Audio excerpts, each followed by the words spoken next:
And we're back and at it. As ever before, I've gone ahead and set up a little something something. I was messing around with tension and getting some really interesting sounds out of it. Almost like an experimental guitar sound. That reminds me a lot of funny story. I watched a performer, a percussionist once, and they were using vibrators. And they had them hanging from strings, and they would just slowly drop the vibrators down onto the cymbals, onto the drum heads. And so I ended up going out and buying a vibrator and stripped the outside part, just kept the components, and was able to drop that onto different instruments. And this sounds, what we're hearing now, a lot like when I was putting the vibrator on the guitar strings.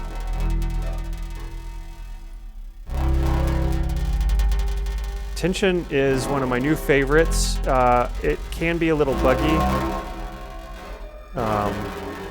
For example, this plectrum.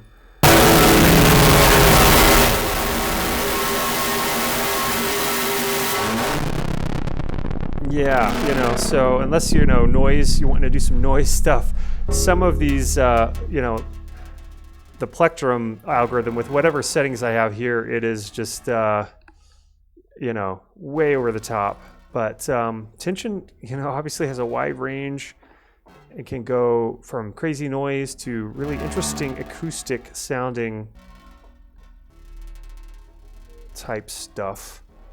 So anyway, it's a starting point, and certainly, gotta always have yourself a good starting point. I think I want to also pull in from our rack section this feedback tone generator thingy, and I'm really loving feedback these days. It's unpredictable. It's a lot of fun, and I think I really also enjoy it because it does things that you have to respond against. So almost like it has a mind of its own, almost like you're playing along with another musician in a weird way. And so, the unpredictability forces you to have to kind of respond to whatever is happening. And that is, in a sense, a lot of fun and challenging, in my opinion. So let's see what happens when we get this feedback. Pulling sound using the gate sidechain audition function, pulling sound from the out of this track here. This feedback. Interestingly enough, the tension and a lot of the physical modeling type of stuff is basically using feedback loops inside to create a lot of the tones and textures. Very, very well tuned feedback, obviously.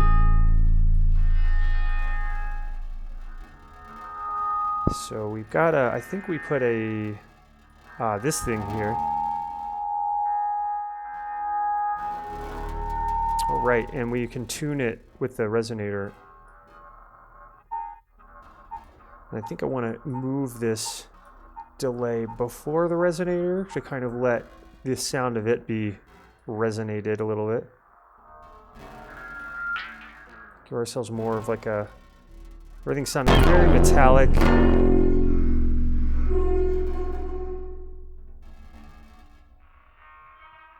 All right, so let's record some automations here.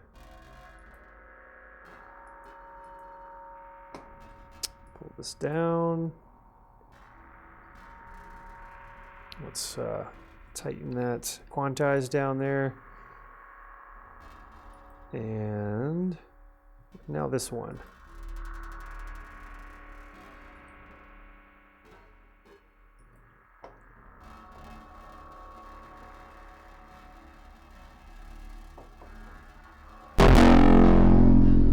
Wow, that tension is really unpredictable. And a lot of it may have to do with the random velocity we have going into it. Those could be just, the hottest notes could be really triggering something inside the tension. It's hard to say without spending a lot of time drilling down and trying to learn exactly what could be going on there. I have to admit, with half of the instruments in Ableton and VSDs, I don't even know what does what. I'm oftentimes just kind of randomly grabbing knobs and moving things until something sounds interesting. So yeah, I think I'm gonna limit the out on this down to, let's just say 100, and see if we maybe don't get some of those crazy crashes, smash hits.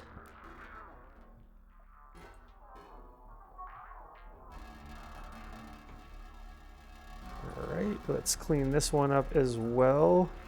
It's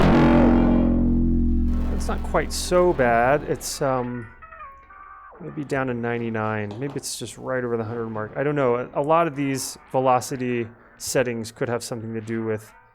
You also play with these keys here. Of course, as we'll just remember all these were 0, so we can go back and fix it if need be. You could also make a duplicate if you have a setting that you like, but you want to mess with the, you could obviously save your preset here, or you could just make a duplicate, or 3. That was I don't know what happened there. And then just turn, your starting point off and just kind of work from here. And in fact, I'm going to go ahead and clean this up because we started from that, basically. Okay.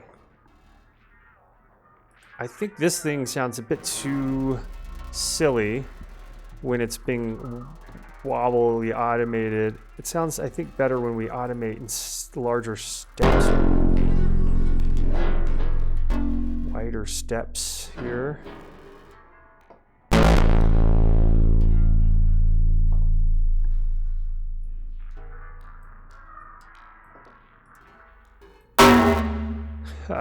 Really just, yeah, coming at you there. Now, we've all got the same velocities coming through. So let me just turn all these down. Trying to troubleshoot stuff and maybe we'll just turn that down a little bit.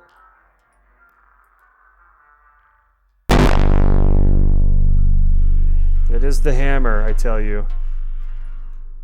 Could be any one of these. I'm pretty sure it's coming from this exciter, because before with this plectrum bug, I found that basically the exciter was, as far as I could tell, causing the problem. Of course, now we get nothing. I guess you have to have some velocity on there.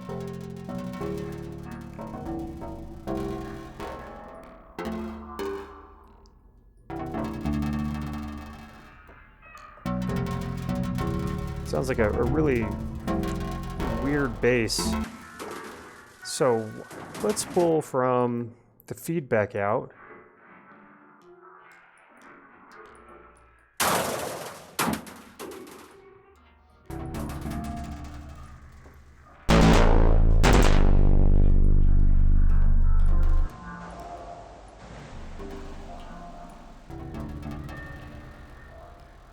Well, at least we got our limiter here.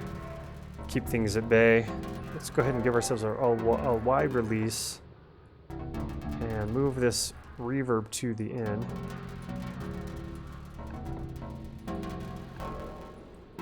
Let's group that. Very rusty. It almost sounds like a rusty door, metal door being opened up. We'll call this metal effects. Get over here.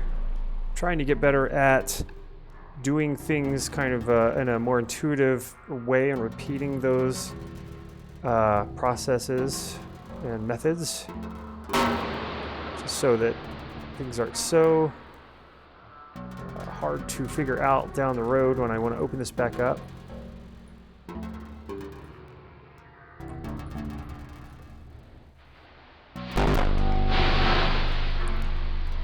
And just want to play with the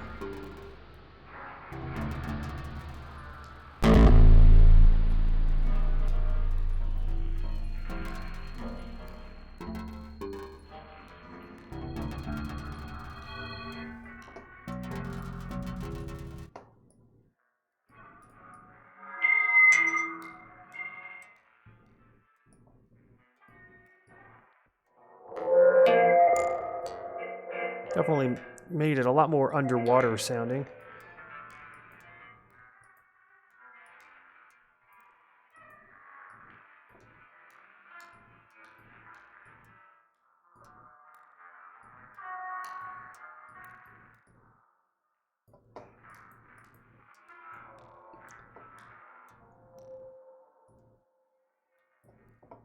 Now, let's drop the pitch and just see what goes down.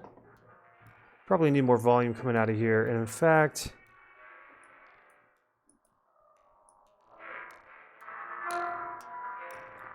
we've got this feedback. Yeah, I want to pull audio into the vocoder from feedback effects 3 post effects, because 3 is our out essentially from here. So we're pulling it from after that, and now I want to add audio grain delay. Yeah, let's add this here.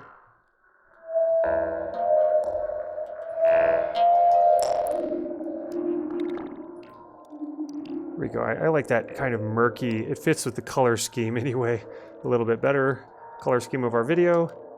And then the reason why I didn't use this grain delay preset here is because we're running through, if we want to automate this, the clicks and zippers that we get from the wet and dry aren't going to, they'll actually add to, I think, the texture of what's going into the vocoder. They're definitely not going to be that noticeable.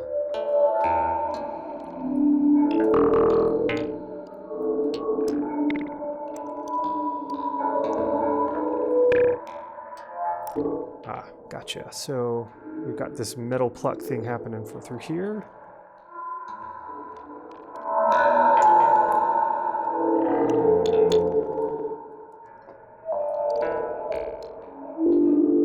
Go ahead and remove that. Let's put another limiter after this,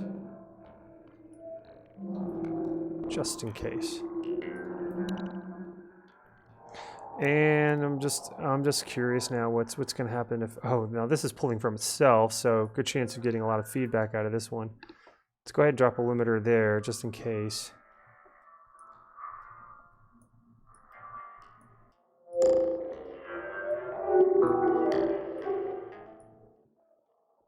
And maybe we'll just put it before here. Ah, so maybe we're pulling from after these effects. If we pull from feedback 1, 2, 3, yeah, wet and dry. If we actually really want to do a feedback, we need to put a gate in here, pulling from feedback, and then feedback loops can get pretty squirrely and oddly complicated. Make sure my levels are okay. Everything is cool. So now we have audio in here. Let's make this sends only, which basically that setting just disables the out of this. You can still use the sends, but essentially it doesn't make it past the volume. Yeah, it looks like the mute button, speaker on and off, doesn't even work really well. Okay, so feedback effects, yeah. So now we can pull from MIDI, you know, post effects or whatever, and see if we hear anything, if we get anything. I mean, it's definitely, yeah, it looks like something coming through there.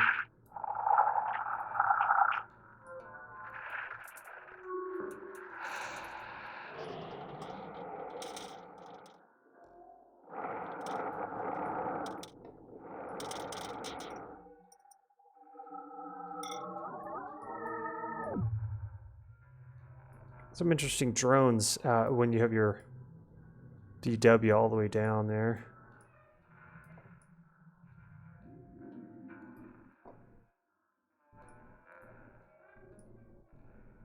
I think for all this looping, and feeding back. We're honestly not getting a whole lot of variety, really. But sometimes that's just a matter of tweaking things until you finally yank out some form of interesting sounds. To me, that's always a challenge, is to see how long, you know, how long can I sit here and endure this before I just get completely bored or burnt out. Enhance this. Yeah, it looks like, see, we've got audio coming in here, but we're not getting anything. Probably because there's a feedback loop happening here, and we need to pull this wet dry down to get some volume going into here. And obviously we could boost that to further push the potential for feedback coming back into here.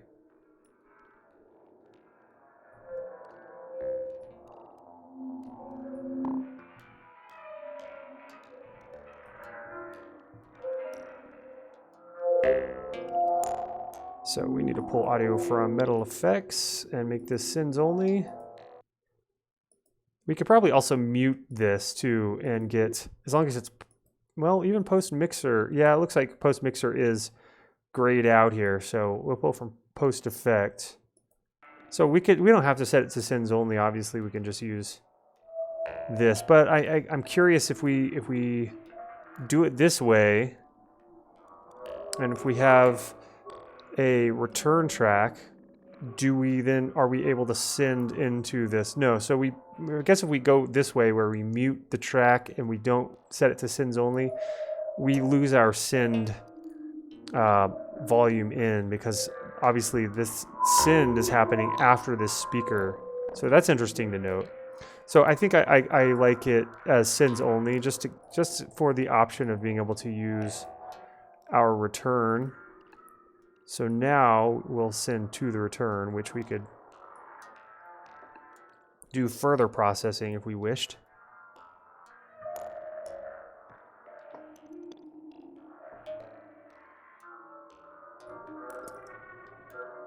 Lots of weird metally tones happening, lots of weird stuff, as always. Oh, I think in this case, we definitely want to use our built-in rack.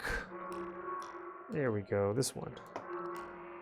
I should go ahead and just set this to -12, because that's such a go-to setting that I start out with. So let me go ahead and pull this up into here. Super convenient. I'm glad I figured that one out. Thanks, sketching, for helping me figure new fun things out. And then we want this after, obviously, after our gate, so we...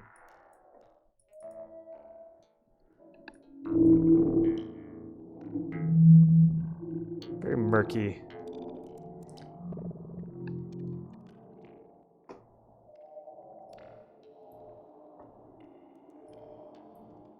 And, you know, considering how much CPU we're using, of course, you know, some of that is being taken up by OBS recording this video. But, you know, I feel like the sound we get here is not quite as interesting as I would hope for this much CPU usage.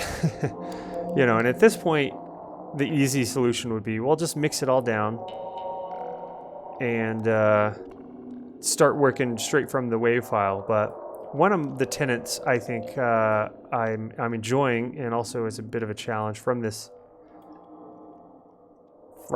whole sketching thing, is just trying to use mainly DSP effects in sort of like almost a modular fashion, stacking things one after the next. Perhaps all we need is to just start automating a few things, and that will bring in that extra level of interesting. Probably could use a limiter here also. Limiters through various places in feedback loops can really help prevent those crazy jumps.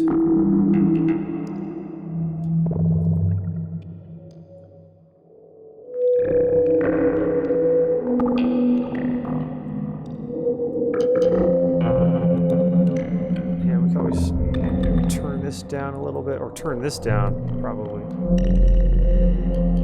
Or automate this, for that matter. Whoops. Remember, if I don't have a clip here, we can't get our clip automations.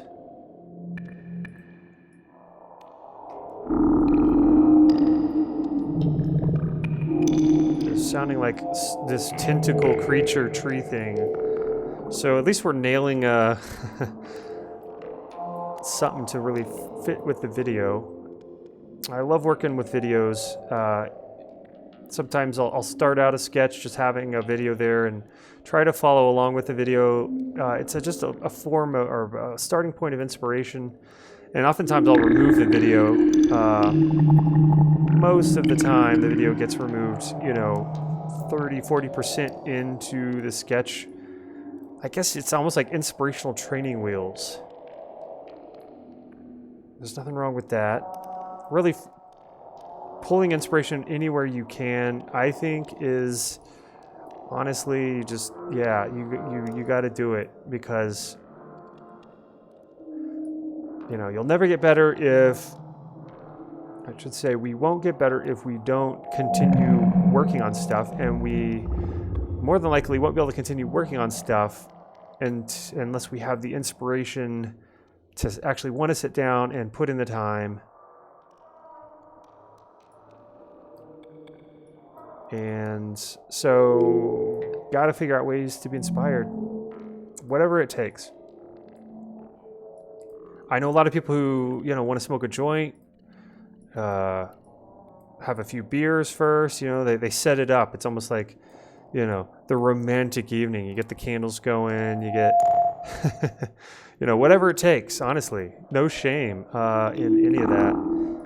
If you got to get some candles going, you know, you gotta get a hot path going and get your laptop set up in the bathroom, you know, on a board across the bath. And hey, whatever it takes, whatever it takes.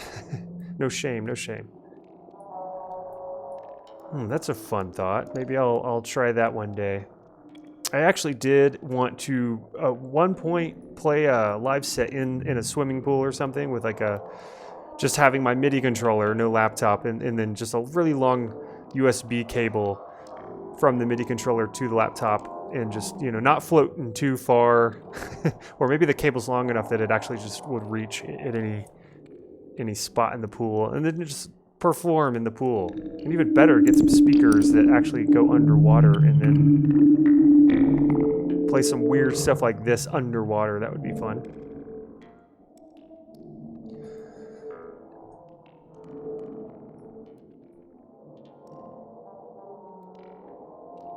All right, so at this point we got a really nutty, haphazardous sounding thing going on. Maybe I'll pull in another instance of this instrument that I was messing with. A weirdo guitar, yes. And let's hope we don't. Actually, I'm going to put a limiter on this because of some of the weird, loud burst sounds I was getting out of it earlier.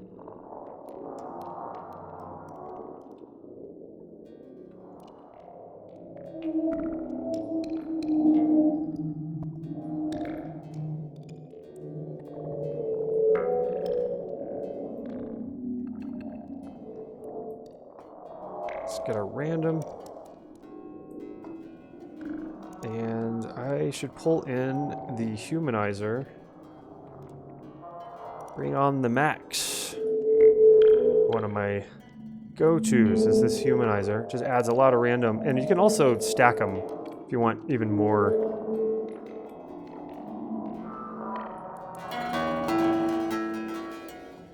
And probably could use a random. Let's set that to buy. Let's go ahead and limit that down. Choices 14. Yeah, let's go ahead and do 24 and chance way up. Means we're mostly getting all random when our chance is up to. You can see these blue dots are the random notes, and then this 0 is the original notes allowing through.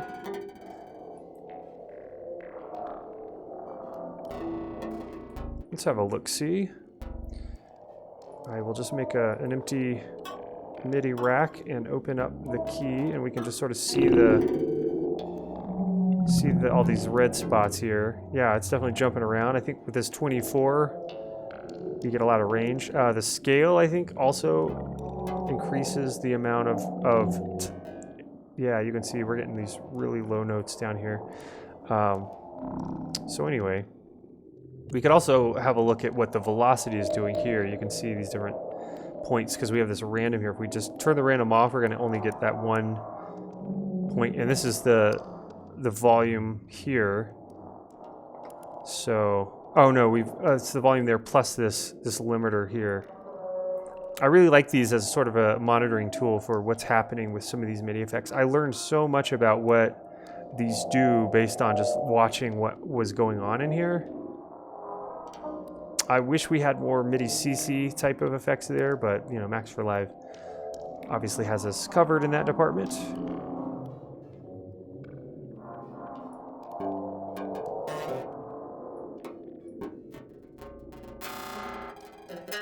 Yeah, gotta automate this. Set that up.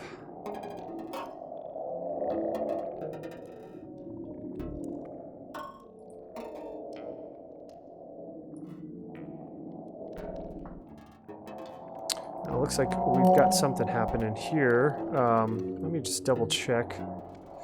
Yeah, for some reason this has been automating. I don't know why we're not seeing anything there, but luckily I have that memorized as far as where the...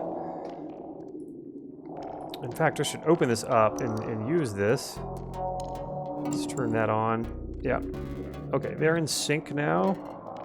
It's a bit of a squirrely system, but yeah, this bass, I tell you, it's sounds like a experimental bass line.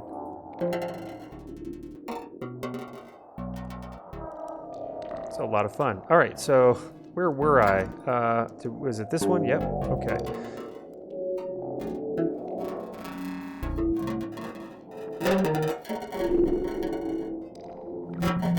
Please don't break. Please don't break. It's like zero stiffness. We get no sounds out of. So I do like that. There's an extremeness to this particular knob.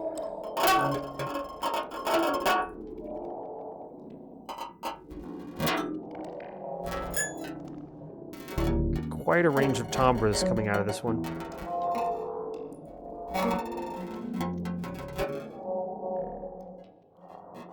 All right, neat. Let's clean this up here. Get rid of some of these dots. Smooth that out. I like to clean up my messes sometimes. Add a little bit of velocity here since we're working with the randomness and key. All right, let's save this.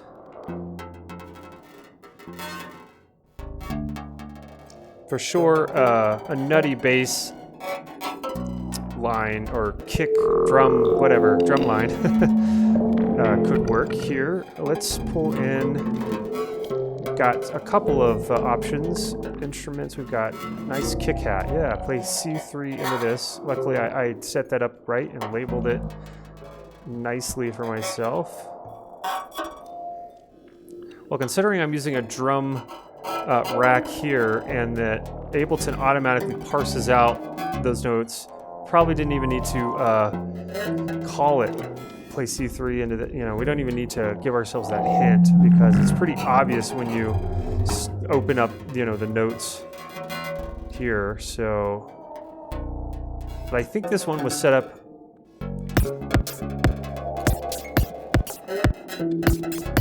Cool.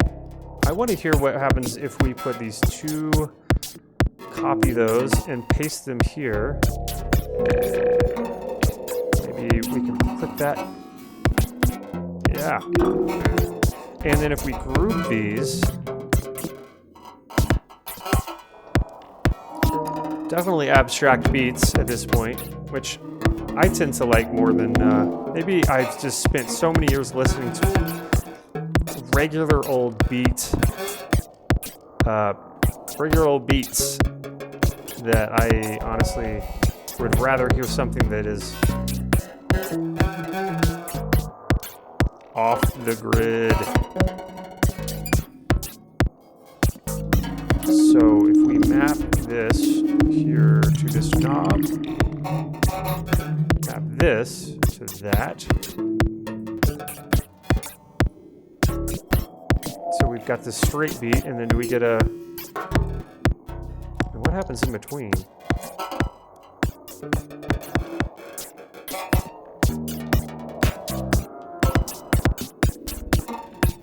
Oh, it looks like because we have this chord here. I see what's happening here. Now let's see what's going on in here. Oh, we've got this arpeggiator.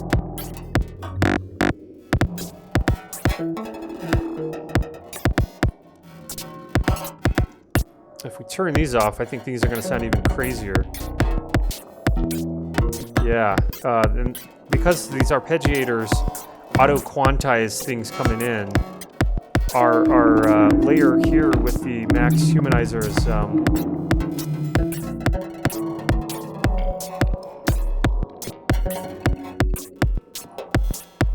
was getting, you know, we weren't getting all the abstraction off-grid stuff, and here we're basically hearing the notes like as they are with not using this chain here, since we faded down to it. Somewhere in the middle we get a lot of stacking notes, I guess, which in and of itself is something.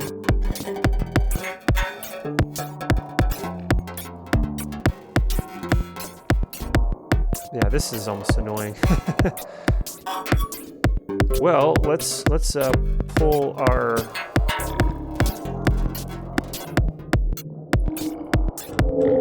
green delay to the rescue. I probably use this, rely on this way too much.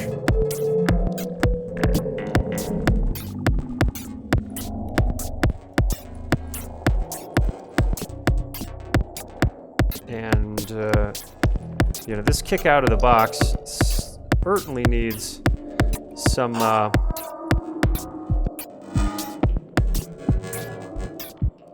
needs some automating, needs some variety added in, just like everything in life.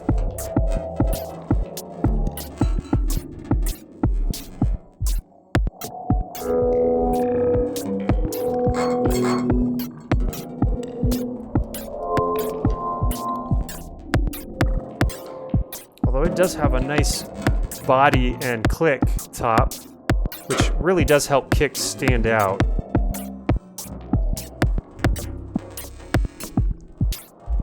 Alright, cool. What happens when we start messing with stuff like this?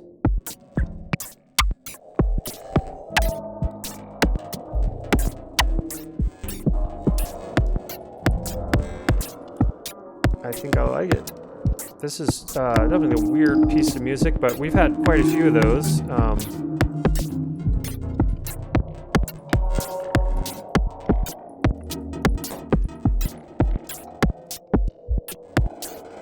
Now, let's check out the note delay here. Simple echo.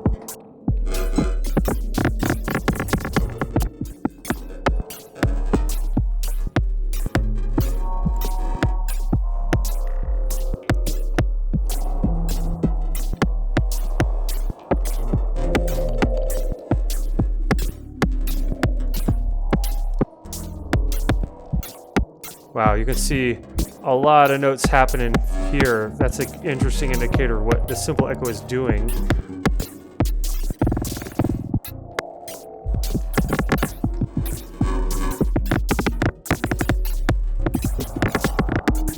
Wow, that is just nuts.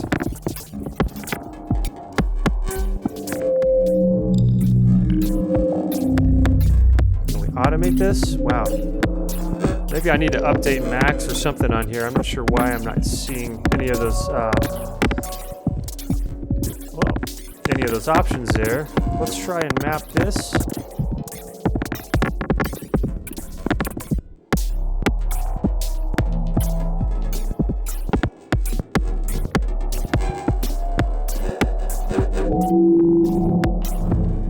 So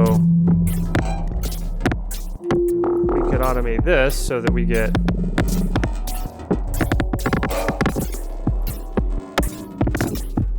let us put a MIDI random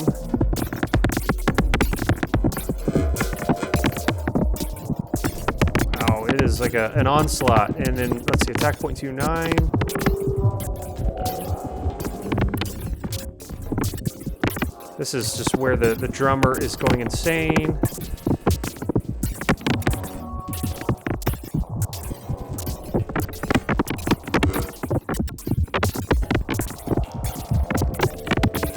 All right.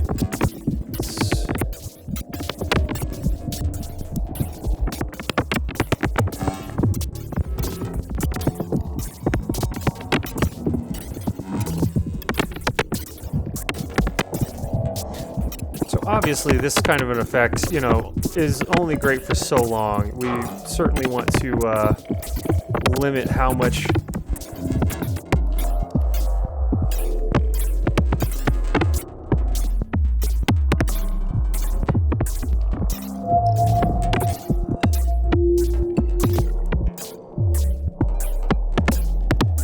cool. And last but not least, but not last, let us pull in the MIDI probability gate. We're in the max zone. Hey, just hitting random buttons. And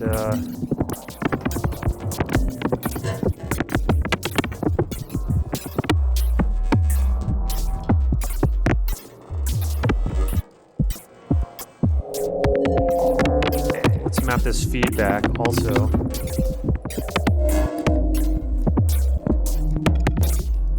So I think this stop, we have to constantly be moving it in order for it to, I think it just clears out whatever bucket we have inside this effect.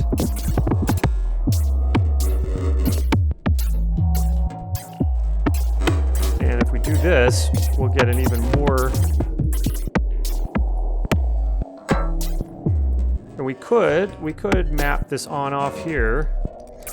I like to make the min 1 and the max 0, and that causes it so that when our knob here is at 0, it's off, and anything past 1, yeah, it looks like when we hit 2, okay, so let's try, instead of 1, let's do 0.01. You can actually, oh, I think I can't type a point. Oh, that's fun. I think because I've got the hotkeys are taking up this. I'll have to fix that later. So anyway, doesn't matter. So device off, device on. And definitely should map this.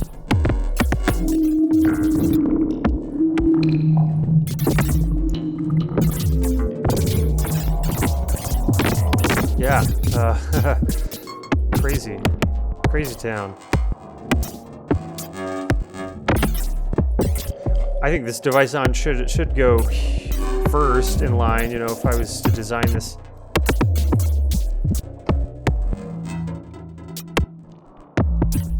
Device on, cool. I think I'm gonna fix my biz here. Let's go ahead and map this to here, and this.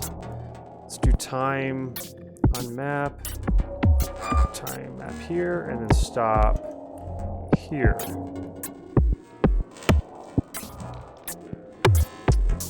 Device on, yeah, I think that's good enough.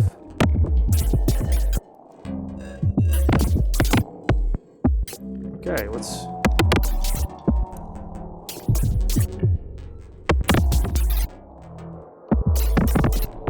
And let's automate this. Pull this down.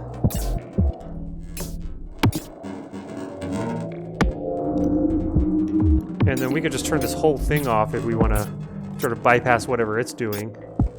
And let's give ourselves a little more. There we go. So with the probability gate, again, 100% is 100% probable that it's not going to play. 0 is 0% probable that notes aren't going to play. And so 50% is like they'll play 50% of the time and they won't play 50% of the time. So getting some insanity coming through here. Let me just double check my levels are a little bit intense. Yeah, I need to work on that. Sorry if you can't hear me. Maybe that's for the better. Honestly, it's such a fumbling experience trying to talk and do this at the same time. It's probably best people don't really hear my fumbly voice.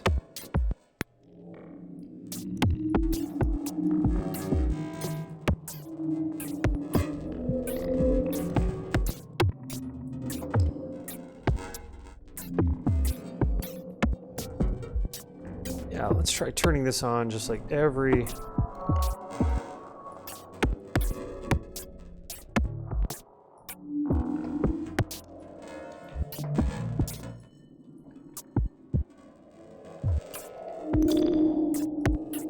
And we could group these, call this our tonal biz. And most definitely route from the tonal biz into our tonal biz effects. Tonal biz effects. Get ourselves a dummy clip there. Let's set these to synths only. And I'm gonna do us a big favor. Tonal biz effects. What's from tonal biz? Yeah, right. And put ourselves a nice compressor in here and pull the sidechain from our percussion. I think it usually just sort of helps, especially when you have a drone like this that's sort of kind of going on and on. Get that sidechain happening so it sort of breaks it up the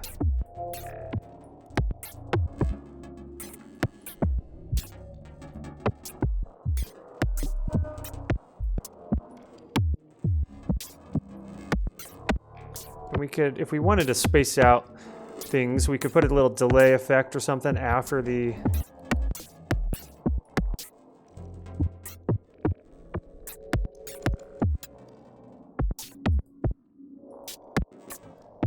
Alright, let me save this as my default.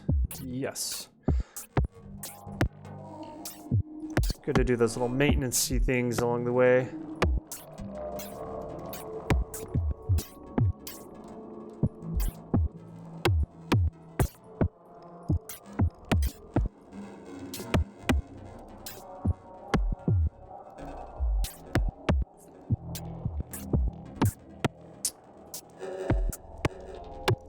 What is going on with this drum kit?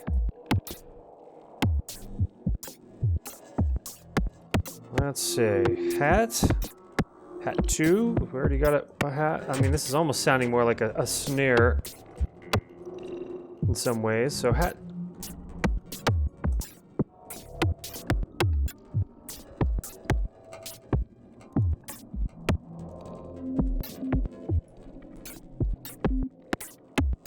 Not a hat at all right there.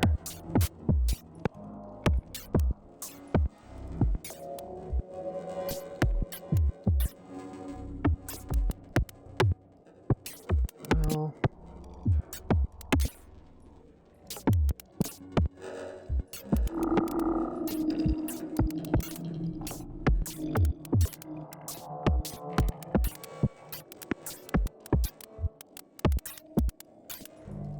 maybe we'll just give ourselves a solid spread. It sounds like with this humanizing thing, we're getting a lot of randomly placed notes. So if we jump between these two, I think we could get some interesting results. Let's pull that off grid there.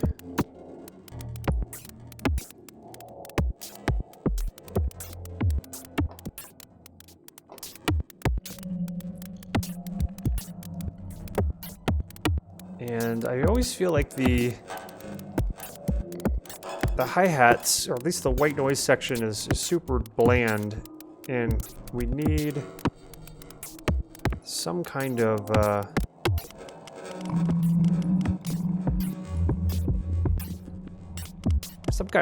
metally sort of effect, and the flanger comes to mind. Maybe pull that off, and just we could, yeah, pull that high pass way up.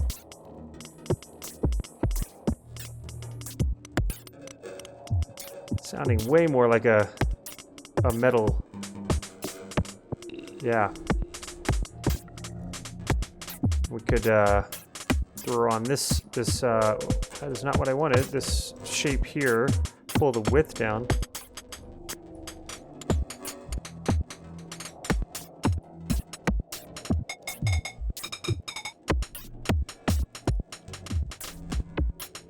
What happens when we pull these up? Or you see, definitely a bit incessant, so how about a velocity randomization? And if we turn this off,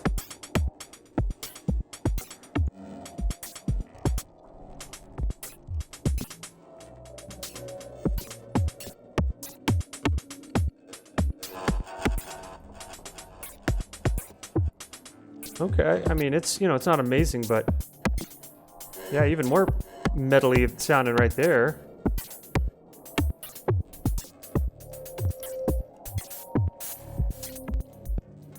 I always like these tight little sounds, but this I feel could be thrown around in the stereo field.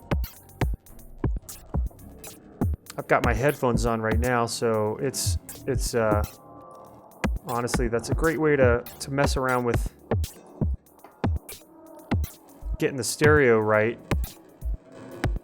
When I'm mixing a track, I use the headphones usually in the beginning for the sketching, and then somewhere around 50 to 60% of the way, I'll switch over to using a 50-50 split between headphones and the speakers.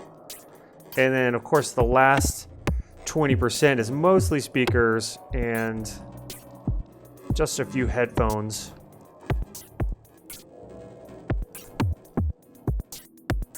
Oh, we haven't even put a drum bus on this thing.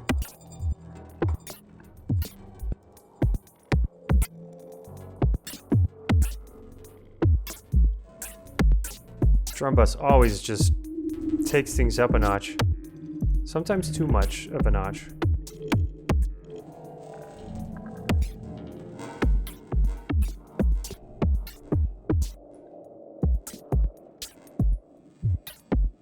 Yeah, maybe our kick also needs some random velocity.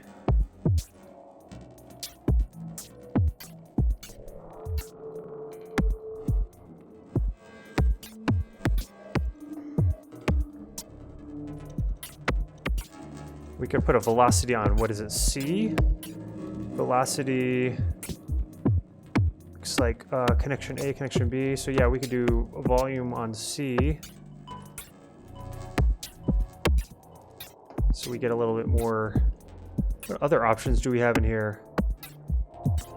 Filter frequency, well, let's try that. So we pull the, you can't see that, but we can maybe even try, let's try the resonator. Curious what filter morph here is. So with our velocity, we get more resolution on our, oh, we already have a drum bus going on here. Right, turn this down.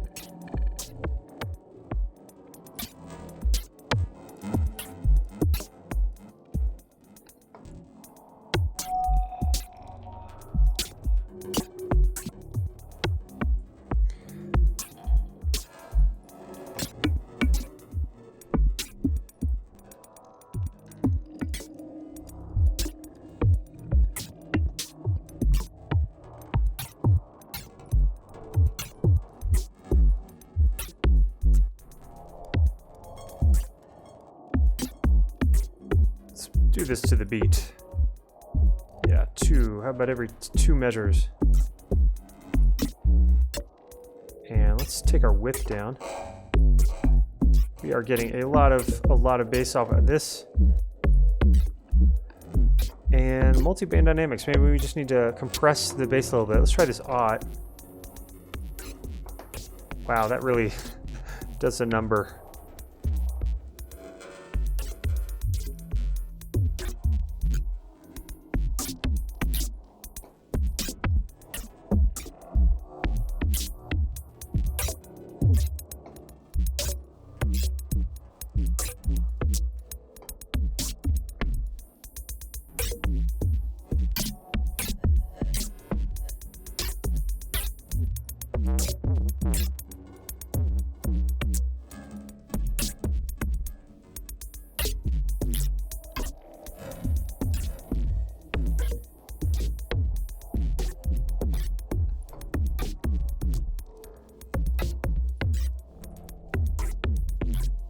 Definitely, really, maybe we don't need this boom.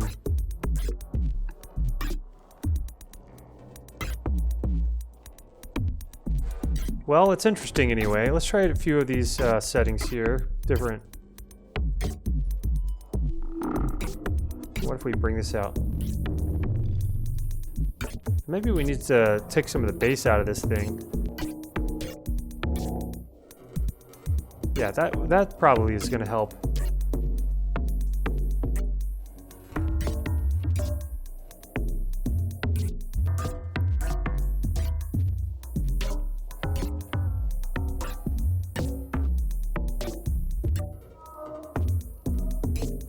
I love tuning a bass sometimes. You can get, it's almost tuning a kick bass. What am I trying to say? You could definitely get some fascinating variations that way. Let's pull this a little bit off the grid. We've got. Let's keep it somewhere gridded.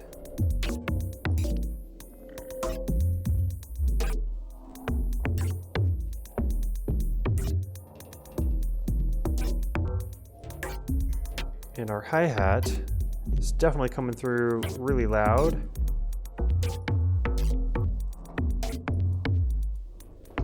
We could add this delay here.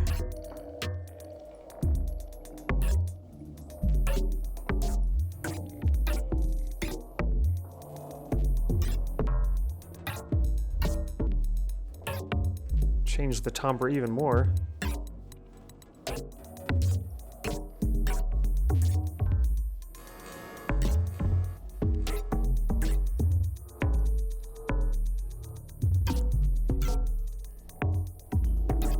All right, I'll take it. Let's go ahead and pull that out, and almost a strange African style beat in some ways. Like looking at this video, it's almost like we're stalking through the forest on a hunt. But what are we hunting? Almost looks like a phantasm staring at this video. Like that is looking pretty ghostly right there. All right.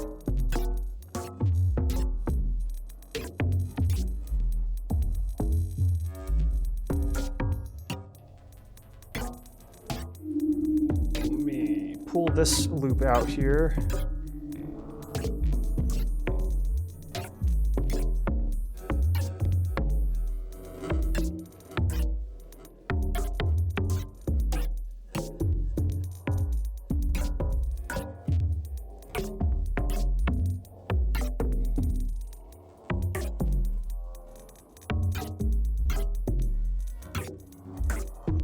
Corpus definitely added some interesting tonal, almost maybe too obvious like sound like corpus, but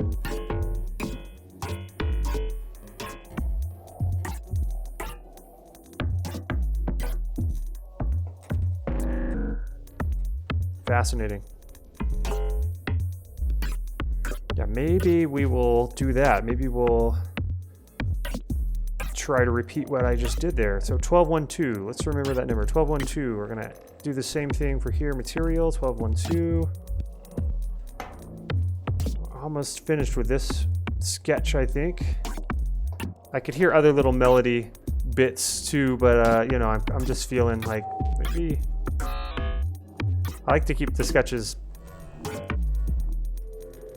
somewhat simple, I suppose, but of course I'm also realizing we've done a lot of complicated, weird feedback routing, and it almost sounds like feedback right there.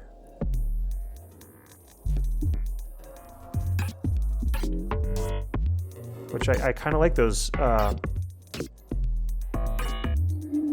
now that I'm thinking about it, I want to pull this material off the grid, so we get at least a bit of, pull it out a little bit. So in time, we'll get this polysyncopation, polyrhythm, whatever, between these two. So it won't be the same. And I wanted to pull this, oh, did not want to automate that. Let's pull the output of this one down just a bit. Maybe we could just automate this going up and down a little bit.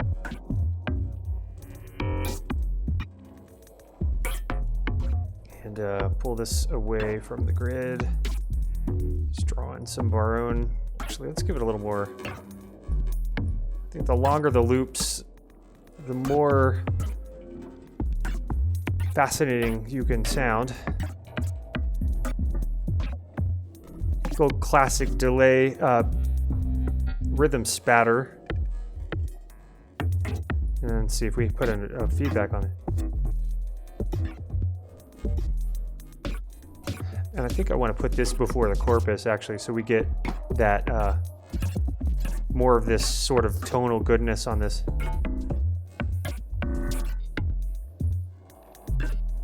Okay, cool. Let's do this 3 4 1 1 2 3. I want to keep it on the grid a bit.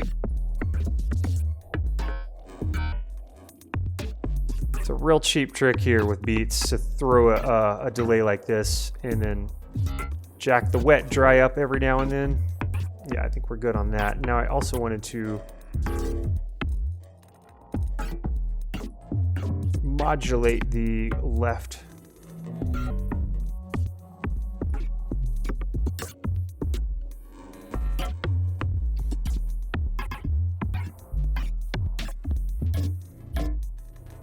So when the wet dry does go up, we're getting different syncopations happening. All right, that's good enough. And let's see, maybe just play with this a little bit.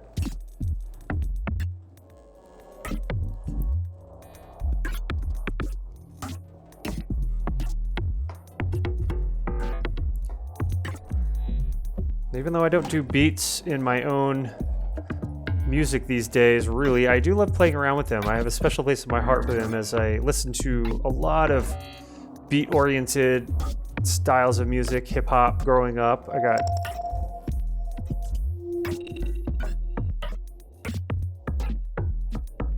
cool. I like this so far. I mean, it's not, you know, the most amazing thing ever by far, but you know, gets the job done, I say.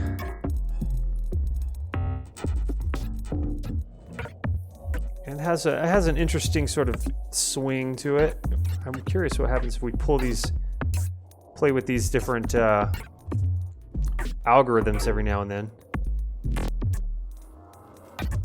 So it's cool, we can automate the different algorithms to happen along the way. You get a lot more variety this way. May not have been the best move, but I guess we can automate this also, so we can get pretty weird. And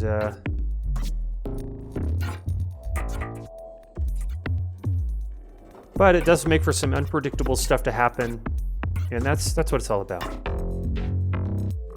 Yeah, I think that the pipe that this one, I think, to pipe, yeah, plate, I think.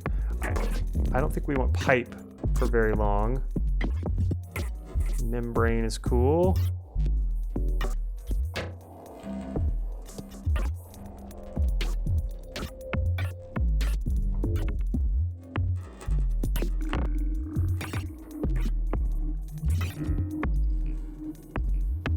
Cool. It's almost like we got some tones coming out of here.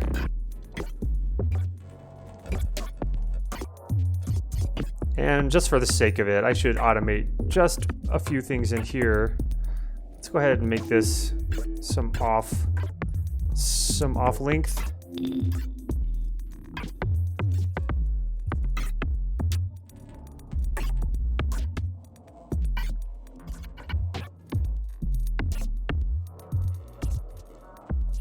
Neat. Okay, and then let's also move these around for the heck of it.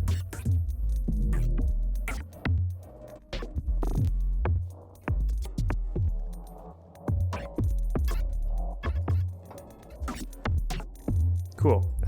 We should definitely pull these off the grid just a little bit, each their own.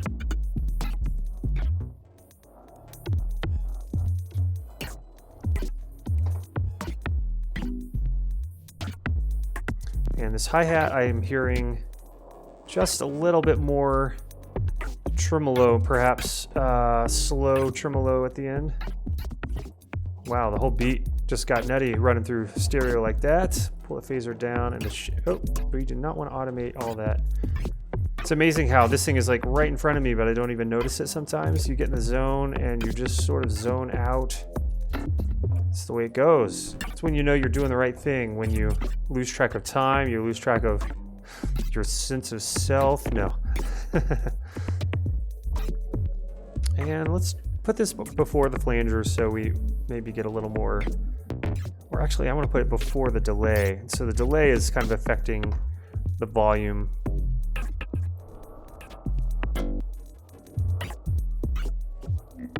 Cool. We could add all kinds of effects all day. We could just, you know, we could get super nutty with it.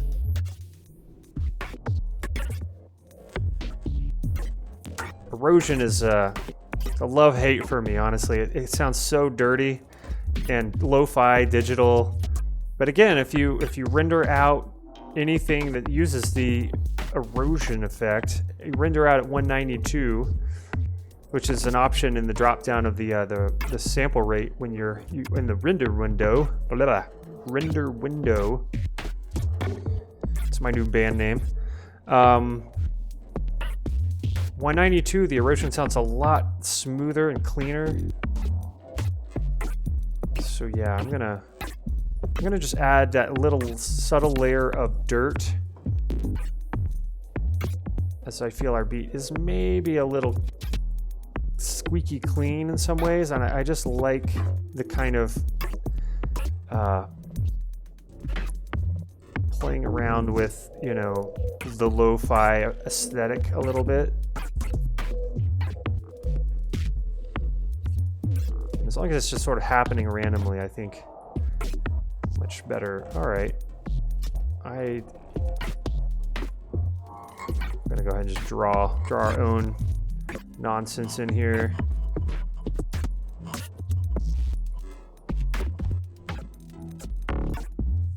Well, why not?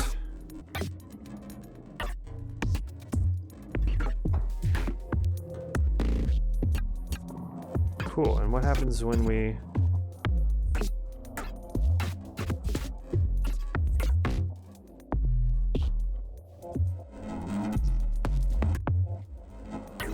Definitely liking some of the random and odd things that are the interplay between the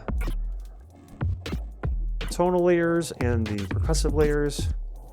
That's what it's all about, getting those happy accidents in there. And the more you automate, the more that stuff happens. Or the more your sound goes downhill. Yeah, it just depends. All right, I can live with this. Well, cool. I think it was a good success today. We are looking at, you know, about an hour, which is, you know, kind of the time I like to sort of aim for, although usually never get there. Gotta stretch. Sitting here for an hour and not doing anything, not moving at all. It's tough on the bod, I tell you. I think I'm gonna go outside now and walk around. And then, yeah, get on with the day. So I hope you all enjoyed, and enjoy playing around with this sketch. I look forward to sharing it. It has been a real joy sharing all this shit out with you guys. All three of you. Until next time.